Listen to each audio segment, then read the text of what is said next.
అమర్నాథ్ గారు దేశంలో ప్రస్తుతం అధికారంలో ఉన్నటువంటి పార్టీకి ప్రతినిధిగా ఏ రకంగా చూస్తున్నారు ఈ మొత్తం చర్చలకు సంబంధించి? ఎన్డీఏ ప్రభుత్వం మీద ప్రధానమంత్రి నరేంద్ర మోదీ ఫారెన్ పాలసీ మీద కూడా చాలా క్వశ్చన్స్ వస్తున్నాయి. అఫ్ కోర్స్ మనం ఆ పాయింట్ లోకి వెళ్దాం, అది కూడా డిస్కస్ చేద్దాం, మనకు చాలా టైం ఉంది కాబట్టి. ఫస్ట్ ఆఫ్ ఆల్ ఈ చర్చలకు సంబంధించి మీ కామెంట్ ఏంటి? మొదట మీకు ప్యానెల్ మిత్రులకు అందరికి నమస్కారం. అంటే శివ గారు, ఇప్పుడు మనము రెండు డిఫరెంట్ యాంగిల్స్ లో దీన్ని అసెస్ చేయాలి. ఒకటి, అసలు వారు అది ఆగుతుంది ఆగదు, లేకుంటే వాళ్ళ డిఫరెంట్ అంటే ఇప్పుడున్న ఈ మూడు కంట్రీస్ ఇజ్రాయెల్ గానీ, ఇరాన్ గానీ, అమెరికా గానీ వాళ్ళు ఎట్లా ఆలోచిస్తున్నారు, వాళ్ళ వర్షన్స్ ఏంటి.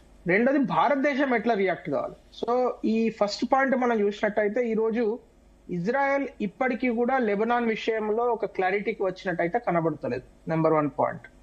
సెకండ్ పాయింట్ ఏంది, పాకిస్తాన్ తన బ్రౌనీ పాయింట్స్ ను అంటే ఏదో మేము అంత ఆర్గనైజ్ చేస్తున్నాము, చాలా బాగా చేస్తున్నాము, మేము ఇద్దరికి ఫ్రెండ్స్ అని తనని తను నిరూపించుకునే ప్రయత్నంలో అంత బాగానే ఉంది, అంతే బాగానే ఉంది అని చెప్పే ప్రయత్నం ఒకటి జరుగుతుంది. మూడోది ఏంది, ఇప్పుడు మీరు చూడండి, మీరు కూడా ప్లే చేస్తున్నారు. డొనాల్డ్ ట్రంప్ ఒక పక్కనేమో ఇరాన్ ను తిడుతూనే ఉన్నాడు. ఇరాన్ ను అంటే ఒక్కొక్క ఆబ్జెక్టివ్ ఒక పాయింట్ వైజ్ ఆయన చెప్తున్నారు. ఒక పక్కన JD Vance and its delegation already Islamabad చేరుకున్నదని చెప్తారు. సో ఇప్పుడు న్యూస్ చూస్తున్నది ఏంటంటే ఆల్రెడీ పాకిస్తాన్ లో ఇస్లామాబాద్ లో ఈ చర్చలు స్టార్ట్ అయినాయి. కాబట్టి వాళ్ళు ఏ పాయింట్స్ మీద చర్చిస్తున్నారు అనేది జాయింట్ డెలిగేషన్ మేబీ రేపు ఇవాళ రాత్రి కానీ లేకుంటే రేపు మార్నింగ్ కానీ వాళ్ళు డిస్క్లోజ్ చేసే అవకాశం ఉంది. అంటే ఏమేం పాయింట్ల పైన మేము డిస్కషన్ చేస్తున్నామని. ఇప్పుడు మనము ఏమనుకుంటున్నాం, వీఆర్ అజ్యూమింగ్ దట్ ఏదైతే ఇరాన్ ఇచ్చిన 10 పాయింట్లు లేకుంటే అమెరికా ఇచ్చిన 15 పాయింట్ల ప్రపోజల్, ఈ 2 పాయింట్ల మధ్యలో డిస్కషన్ జరుగుతుందని మనం అనుకుంటున్నాం. కాకపోతే ఇస్లామాబాద్ చర్చల యొక్క నేపథ్యం ఏంది, వాళ్ళు ఏ పాయింట్ల మీద చర్చిస్తున్నారు అనేది ఆ జాయింట్ స్టేట్మెంట్ వచ్చేంత వరకు మనము కంక్లూజన్ రాలేము.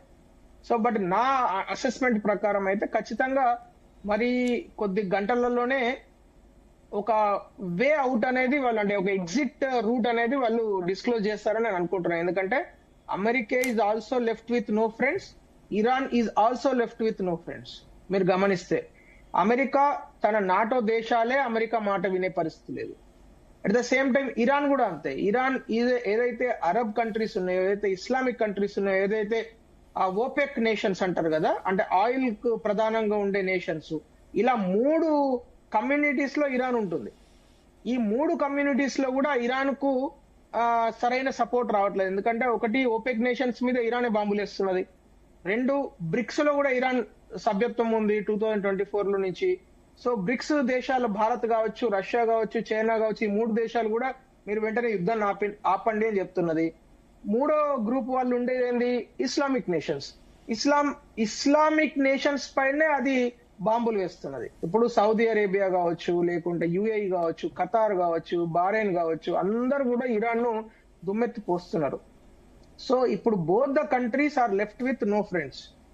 అందు గురించే వాళ్ళు తప్పనిసరి పరిస్థితులలో వాళ్ళు ఒక ఎగ్జిట్ రూట్ కనుక్కోవాలి. ఇప్పుడు అంటే 2 దేశాలలో వాళ్ళ ఇంటర్నల్ పొలిటికల్ గా వాళ్ళు ఇంటర్నల్ గా నష్టం కాకుండా. ఎందుకంటే ఇప్పుడు చూడండి మీరు, సరే డొనాల్డ్ ట్రంప్ అంటే అది ఇంకా ఆయన ప్రెసిడెంట్, వాళ్ళు కొత్తగా చేసేది ఏం లేదు. కానీ ఇరాన్ లో అసలు మొత్తం ఇరాన్ లో గత ఎన్నో సంవత్సరాల నుంచి ఈ సుప్రీం లీడర్ కాన్సెప్ట్ పైనే వాళ్ళు అనేక రోజులుగా మాకు ప్రజాస్వామ్యం కావాలని పోరాడుతున్నారు. పోరాడిన తర్వాత, ఇంత పెద్ద వార్ చేసిన తర్వాత, వారికి ముందు దాదాపు 12-13 వేల మంది రోడ్ల మీదకి వస్తే అయతుల్లా అలీ ఖమేనీ చంపిన తర్వాత, అంటే ఇంత నష్టపోయిన తర్వాత కూడా ఇరాన్ ప్రజలు, ఇక్కడ ప్రజల గురించి మాట్లాడదాం, ఇరాన్ ప్రజలు ఇంత నష్టపోయిన తర్వాత కూడా వాళ్ళు సాధించేది ఏంది? ఎక్కడ వేసి గొంగడ అక్కడే ఉంది కదా.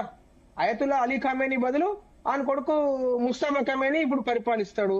వాళ్ళు 12,000 మంది చంపితే ఈయన 5,000 మంది చంపొచ్చు, లేకుంటే 10,000 మంది చంపొచ్చు, మనకు తెలియదు.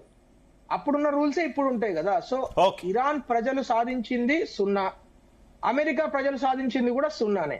ఎందుకంటే America as a country also did not gain anything. America ఈ మొత్తం వారంటే ఫిబ్రవరి 28 కన్నా ముందు ఏదైతే స్టేటస్ కు ఉండనో, ఏది హార్మూజ్ ఎట్లా ఉన్నదో హార్మూజ్ అట్లానే ఉంది. ఆ తర్వాత ఇరాన్ యొక్క స్టేటస్ అంటే supreme leader concept resume change అనుకున్నారు, అది కూడా కుదరలేదు. సో ఇప్పుడు ఫైనల్ గా ఏం జరుగుతున్నదంటే ఈ 35-40 days వార్ తర్వాత కూడా వార్ కు ముందు స్టేటస్ ఏదైతే ఉందో అదే ఉండబోతున్నదని అయితే కనబడుతున్నది. రైట్ అయితే just give me 1 minute, I will conclude on the next point ఏంది, ఇండియాకు ఏ విధంగా ఇది లాభమా నష్టమా? వద్దాం ఆ పాయింట్ కూడా డిస్కస్ చేద్దాం. ఫస్ట్ ఇది అయిపోయిన తర్వాత దాంట్లోకి వెళ్దాం. డెఫినెట్ గా ఆ టాపిక్ లో కూడా వెళ్దాం. ఇంకా చాలా టైం ఉంది అమర్నాథ్ గారు. అంటే మనం ఎట్లా దాని పీస్ టాక్స్ చూడాలనేది, ఇప్పుడు మనం భారత్ అంటే ఇండియన్ గవర్నమెంట్ ఇప్పుడు ఉన్న పరిస్థితులలో ఇస్లామాబాద్ లో వాళ్ళు ఆల్రెడీ ఉన్నారు కాబట్టి ఇప్పుడు ఎంత ఎక్కువ డిప్లొమాటిక్ ప్రెషర్ పెట్టి ఈ టాక్స్ ను ఒక కంక్లూజన్ దశలోకి తీసుకురావడానికి అటు బ్రిక్స్ కంట్రీస్ తోని, అంటే సౌత్ ఆఫ్రికా కావచ్చు, రష్యా అండ్ చైనాతో మాట్లాడము, ఇటు యుఏఈ లాంటి ఒపెక్ కంట్రీస్ తో కూడా మాట్లాడి 2 కంట్రీస్ మీద కూడా ప్రెషర్ పెట్టి, అంటే ఈ టాక్స్ ఎట్లా వాళ్ళు కూర్చున్నారు కాబట్టి we have to conclude this అనే ఒక డిప్లొమాటిక్ ప్రెషర్ పెడతారని అనిపిస్తున్నాను. రైట్ పుల్లారావు గారు ముఖ్యంగా ఈ